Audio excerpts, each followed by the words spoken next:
banyak dewe.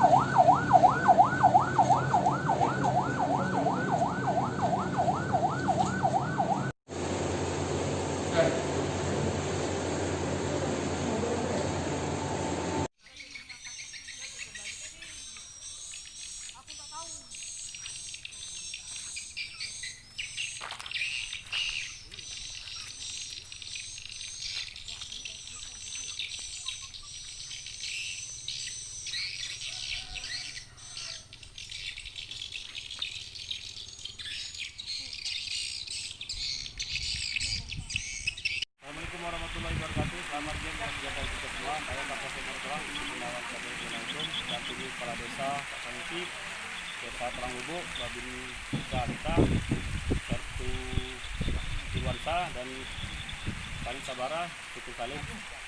Jadi pada pagi hari tadi, yang benar kami membenarkan ada laporan peristiwa pengeroyokan terkait pembunuhan yang diduga dilakukan oleh 4 orang yang merupakan hasil hubungan keluarga, yaitu pertama saudara NS 52 tahun, kedua saudara HN 35 tahun, ketiga saudara AY 18 tahun dan saudara AR. Jadi alhamdulillah berkat informasi dari warga kami bisa membekuk tempat tersangka, diantaranya 2 kita amankan di Puskesmas Moretelang karena mau berobat. Yang kedua kita amankan persembunyian di rumah keluarga. Jadi berkat informasi masyarakat juga, desa, babinsa, anggota, kita berhasil mengungkap.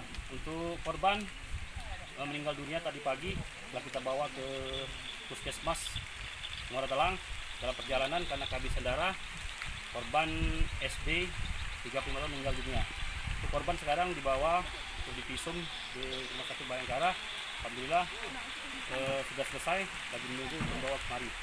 Di sini sore ini kita lihat para masyarakat dibantu oleh para desa serta merta untuk membantu korban ya. Jadi ada yang menggali kuburan, ada yang membuat kotak jenazah segala macam. Hanya itu pesan dari kami Polsek Moretelang. Terima kasih. Salam. Ke kiri apa kanan foto sendiri? Kiri.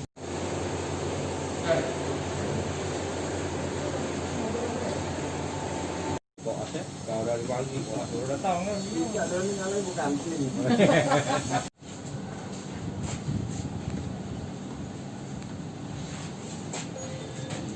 Jadi luka-lukanya berada di mana saja? Iya, jadi tadi kita meriksa jenazah laki-laki ya.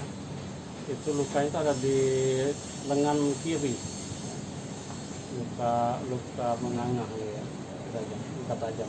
Kalau daerah lainnya tidak terlalu, cuma di situ saja. Daerah lainnya di mana aja, Bos? Ada di wajah, tapi itu bukan karena benda tajam. Yang lebih utama itu atau yang luka besarnya itu ada di lengan kiri, mulai dari situ. Putus? Iya. Putus ada terpotong tulang. Tulangnya yang terpotong. Iya. Dan itu menyebabkan banyak pendarahan. Dok, selain luka dari senjata tajam, ada apa? Luka dari benda-benda tumpul seperti dikeroyok? Kalau dugaan ada daerah kepala ya, daerah kening, tapi itu kita tidak tahu apakah dia terjatuh atau apa. Tidak terlalu. Lukanya cuma satu aja dok. Cerita istrinya tadi, pasanya gorong-gorong di kebun Pak. Oh, gorong-gorong. Iya, gorong-gorong itu punya adik aku. Dikubur di pembatasan oleh menang pelaku itu. Jadi sekitar setahun ini ditutupnya Pak. Jadi banyu benda pelaku adik aku itu tidak kena buah. Jadi gigitnya tahu katanya. Jadi itulah yang Pak, kabarnya korban sama pelaku ini masih keluarga? Nisan Pak, Nisan. Bisa nih? Mama dia tuh dulur bapak aku. Tapi dia ini kabarnya korban ini sempat datangi pelaku. Nah, itu tidak kan cerita, kita tidak tahu. Nggak tahu ya? Iya. Itu Cuma tahunya kejadian tadi depan rumah adik aku yang jelasnya. Kejadian ya, Pak? Iya. Oh. Jadi gorong-gorong itu ya. Kita tahunya Iya. tuh waktu lah kejadian, Pak? Sudah kejadian. Pas aku ke situ adik aku lari dekat ke jalan depan rumahnya. Masih sadar atau? Sadar. Di mana lukanya, Pak? Katanya ibu siapa yang bacok kamu? Katanya bapaknya, anaknya Hendra yang mukul Danu, yang sikok tadi aku lupa Pak ya. Nah, Pikul lah ya. iya. Sampai ku turun ke sepet, serentak Pak, tak sampai 5 menit. Almarhum meninggal pas di rumah sakit atau dalam perjalanan? Di perjalanan, di keluar dari, iya dalam jalur 6, keluar. Lukanya di bagian mana aja tuh? Pokoknya di tangan, Oh. di sini Pak, Bu, Oh. kakinya. Sini ada juga, iya. Pakai apa dia itu? Alatnya. Ya, itu kita tidak tahu Pak ya. Iya, kiraan itu setengah jam Pak. Siapa nama kita Pak? Ruslan, Sebagai apa Pak? tadi. Tidak gitu dengan kakak korban ya? Iya, kakak korban